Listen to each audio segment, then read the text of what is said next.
Good morning students, कैसे हो?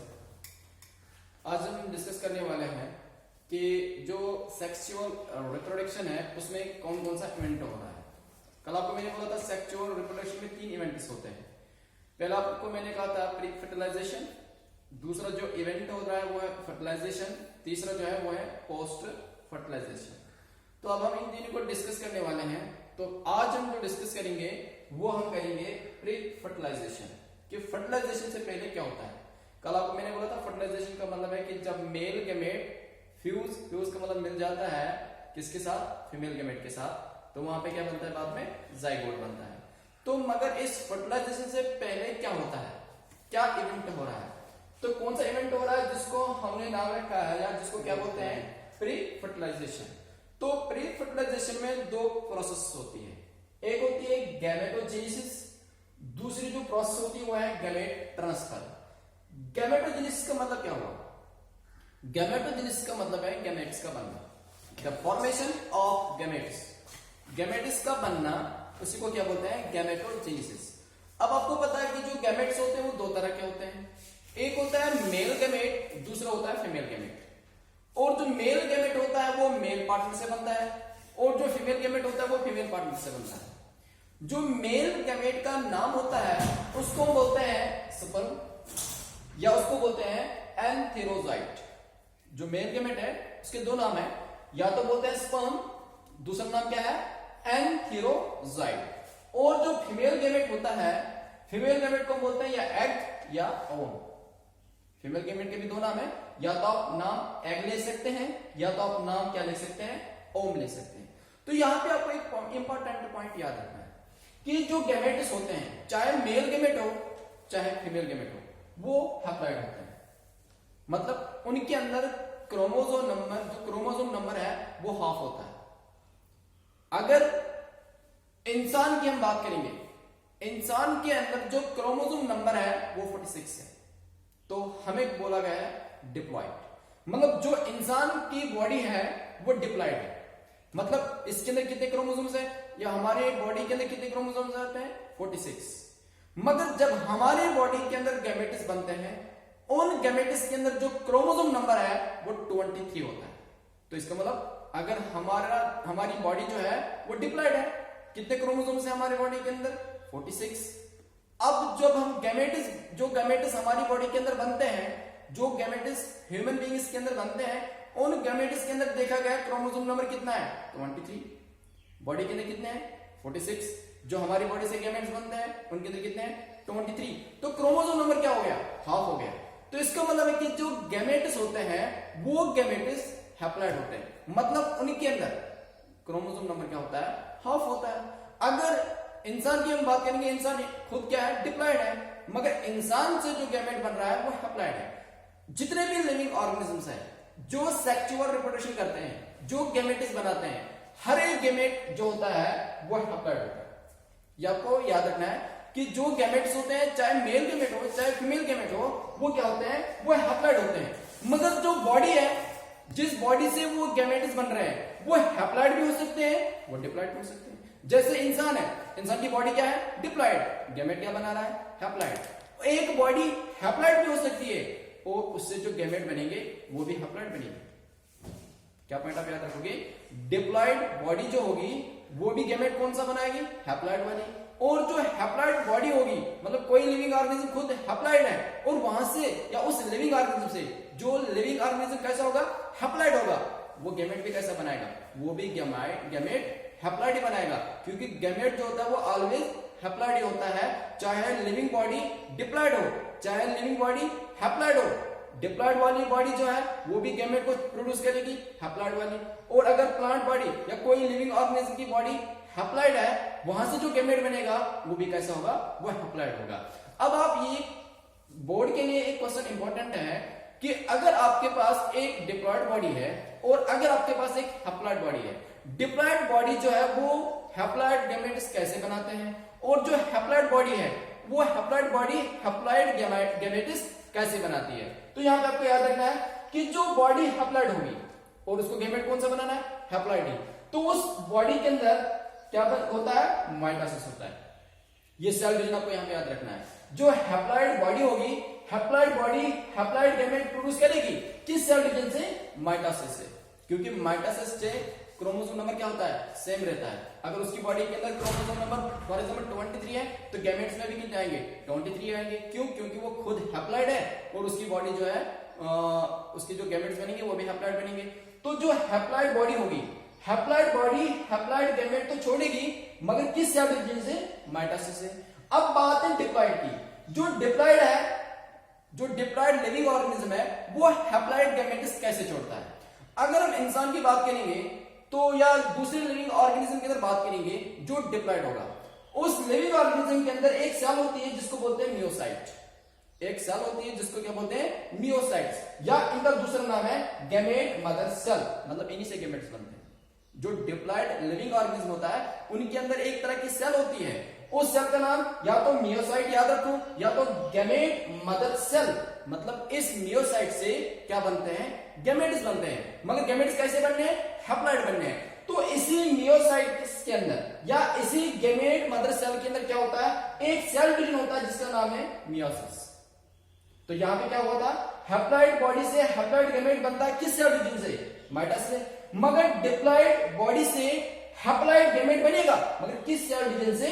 Meiosis से। क्योंकि मियोसिस क्या करता है? ये क्रोमोसोम नंबर उसको हाफ करता है। फॉर एग्जांपल इंसान के अंदर जो मियोसाइट होती है उसमें कितने क्रोमोसोम्स होते हैं? 46। और उसके बाद इसी मियोसाइट्स जो इंसान के अंदर है उसमें कितने क्रोमोसोम्स हैं? 46। इसके अंदर क्या होगा? मियोसिस। तो मियोसिस का क्रोमोसोम नंबर कितना हो जाएगा? 23 होगा। और यही 23 क्रोमोसोम जो है वो गैमेट्स में चला जाएंगे। ये 23 जो क्रोमोसोम्स है ये किसमें चले जाएंगे? गैमेट्स में। इसका मतलब गैमेट में 23 आए। हमारी बॉडी क्या थी? हमारी बॉडी के अंदर कितने थे? 46। या जो गैमेट मदर सेल थी या जो मियोसाइट थी उसमें कितने थे? 46। डिप्लॉइड था। मगर उस मियोसाइट के अंदर या मगर उस गैमेट मदर सेल के अंदर क्या हुआ? मियोसिस हुआ। और मियोसिस का काम क्या होता है? ये क्रोमोसोम नंबर्स को हाफ करता है। मतलब जब इस मियोसाइट के अंदर मियोसिस होगा या जब इस गैमेट मदर सेल के अंदर मियोसिस होगा तो वहां पे क्रोमोसोम नंबर क्या होगा? हाफ होगा। तो क्रोमोसोम नंबर जब हाफ होगा मतलब 23 होंगे। तो यही 23 क्रोमोसोम्स बाद में जाएंगे किसके अंदर? गैमेट के अंदर। तो वो गैमेट कैसा बन गया? हैप्लॉइड बना। क्यों? बॉडी क्या थी? डिप्लॉइड। गैमेट के अंदर कितने क्रोमोसोम है? 46 थे बॉडी के अंदर, मगर गैमेट में कितना है? 23। तो ये जो 23 क्रोमोसोम्स गैमेट्स में आ गए, अब गैमेट क्या बन गया? हैप्लॉइड। तो यहां पे आपको क्या पॉइंट याद रखना है? हैप्लॉइड बॉडी जो है वो गैमेट हैप्लॉइड छोड़ेगी किस सेल डिवीजन की वजह से? माइटोसिस की वजह से। और जो डिप्लॉइड बॉडी होगी वो हैप्लॉइड गैमेट छोड़ेगी किसकी वजह से? मियोसिस की वजह से। क्योंकि डिप्लॉइड ऑर्गेनिज्म के अंदर एक सेल होती है गैमेट मदर सेल या मियोसाइट्स, उन्हीं के अंदर जब मियोसिस होता है तो वहां पे बाद में जो क्रोमोसोम नंबर है वो हाफ हो जाता है और वही क्रोमोसोम जो है वन सेट जो क्रोमोसोम्स का होता है, वन सेट होल सेट नहीं, इसका मतलब जो होल सेट क्रोमोसोम्स का उसका हाफ हो जाता है। तो इसका मतलब एक सेट जो बाद में क्रोमोसोम्स का होगा या जो हाफ सेट होगा क्रोमोसोम्स का वो किसके अंदर चला जाएगा? गैमेट्स के अंदर चला जाएगा। तो गैमेट्स कैसे बन गए? वो बन गए हैप्लॉइड बन गए। उसके बाद जब गैमेट्स बन गए, मेल गैमेट भी बन गया, फीमेल गैमेट भी बन गया, अब उन गैमेट्स को मिलना है, अब उनकी फर्टिलाइजेशन होगी, मिलना है। मगर मिलने के लिए उनको पहले ट्रांसफर होना है, आपस में आना है, करीब आना है आप एक दूसरे के। फॉर एग्जाम्पल मेल गैमेट एक जगह बनता है, एक लिविंग ऑर्गेनिज्म के अंदर बनता है, मेल पार्टनर के अंदर बनता है। फीमेल गैमेट जो है वो फीमेल पार्टनर के अंदर बनता है। अब उनको पास में आना है, मेल गैमेट को और फीमेल गैमेट को पास में आना है ताकि वो एक दूसरे से मिले। तो उसको हम क्या बोलते हैं? फर्टिलाइजेशन। क्योंकि जब मेल गैमेट और फीमेल गैमेट मिलता है उसको बोलते हैं फर्टिलाइजेशन। मगर पहले उनको पास में आना है, मिलने के लिए आना है, तो इसका मतलब पहले गैमेट्स का ट्रांसफर होना है। तो जब देखा गया है कि जो फीमेल गैमेट होता है, ज्यादातर लिविंग ऑर्गेनिजम्स के अंदर जो फीमेल गैमेट होता है वो स्टेशनरी होता है या नॉन मोटाइल होता है, मतलब वो एक जगह रुका होता है। तो इसका मतलब क्या हुआ कि मेल गैमेट को आना है इससे मिलने के लिए, तभी तो फर्टिलाइजेशन होगी।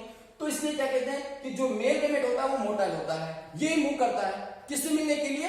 फीमेल गैमेट से मिलने के लिए। अब इस मेल गैमेट को चलने के लिए किससे मिलने के लिए? फीमेल गैमेट से मिलने के लिए किस चीज की जरूरत होती है? मीडियम की जरूरत होती है।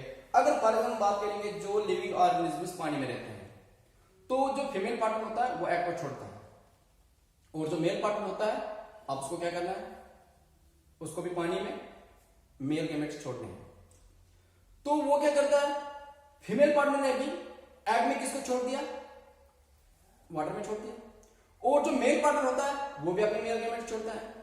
तो उन मेल गैमेट्स को ट्रांसफर कौन करता है, इस फीमेल गैमेट से मिलने के लिए वाटर करता है, क्योंकि पानी उनको ट्रांसफर करता है। मेल गैमेट्स को ट्रांसफर कौन करता है, पानी ही करता है, किससे मिलने के लिए, फीमेल गैमेट से मिलने के लिए। मगर अब मेल गैमेट क्या होते हैं, इनके चांसेस बहुत कम होते हैं मिलने के लिए, क्योंकि फीमेल गैमेट जो होता है वो स्टेशनरी होता है। तो अगर एक मेल गैमेट ये छोड़ता, चांसेस इसके मिलने बहुत कम होते हैं।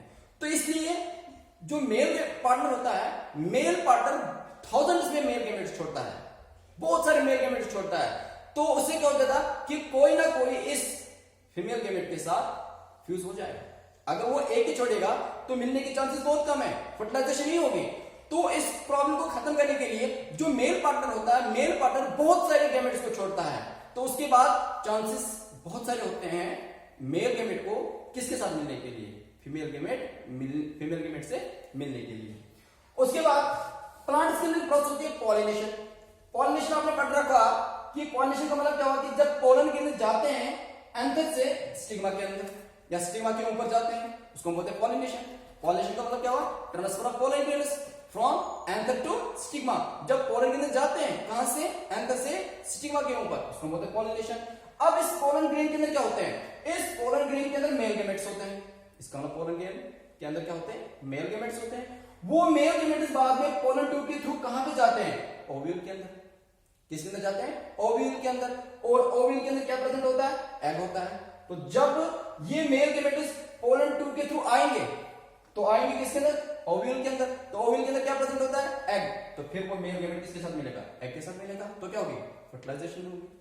तो ये दो स्टेप्स इसमें आपको याद रखने हैं, किसमें, प्री फर्टिलाइजेशन में। एक तो गैमेटोजेनेसिस, दूसरा गैमेट ट्रांसफर। अब यहां पे एक पॉइंट आपको याद रखना है, गैमेटोजेनेसिस में कुछ ऐसे लिविंग ऑर्गेनिजम्स होते हैं जिनके अंदर गैमेट्स ऐसे निकलते हैं, मेल और फीमेल गैमेट जो सिमिलर होते हैं, मॉर्फोलॉजिकली सिमिलर होते हैं।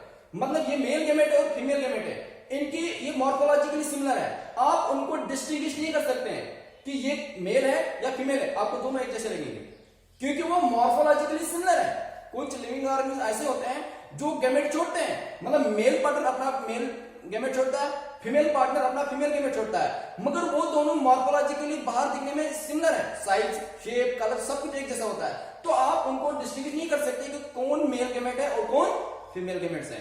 तो वो गैमेट्स जो मॉर्फोलॉजिकली सिमिलर होते हैं, उन गैमेट्स को हम बोलते हैं आइसोगैमेट्स या होमोगैमेट्स। किनको बोलते हैं, आइसोगैमेट्स या होमोगैमेट्स।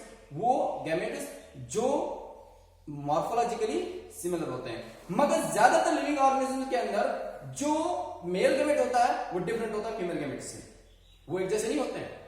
कहता है कि जो मेल गैमेट होता है वो छोटा होता है और जो फीमेल गैमेट होता है वो साइज में बड़ा होता है। तो इसका मतलब बहुत सारे लिविंग ऑर्गेनिज्म ऐसे होते हैं जिसमें मेल पार्टनर जो गैमेट छोड़ता है वो अलग होता है, किससे, जो फीमेल पार्टनर अपना फीमेल गैमेट छोड़ता है। तो वो गैमेट्स जो अलग होंगे, मतलब जो मॉर्फोलॉजिकली सिमिलर नहीं होंगे, मतलब आप आराम से डिस्टिंग्विश कर सकते हैं कि कौन फीमेल गैमेट है और कौन मेल गैमेट है। ऐसे गैमेट्स को बोलते हैं एनआइसोगैमेट्स, एनआइसोगैमेट्स या हेटेरोगैमेट्स।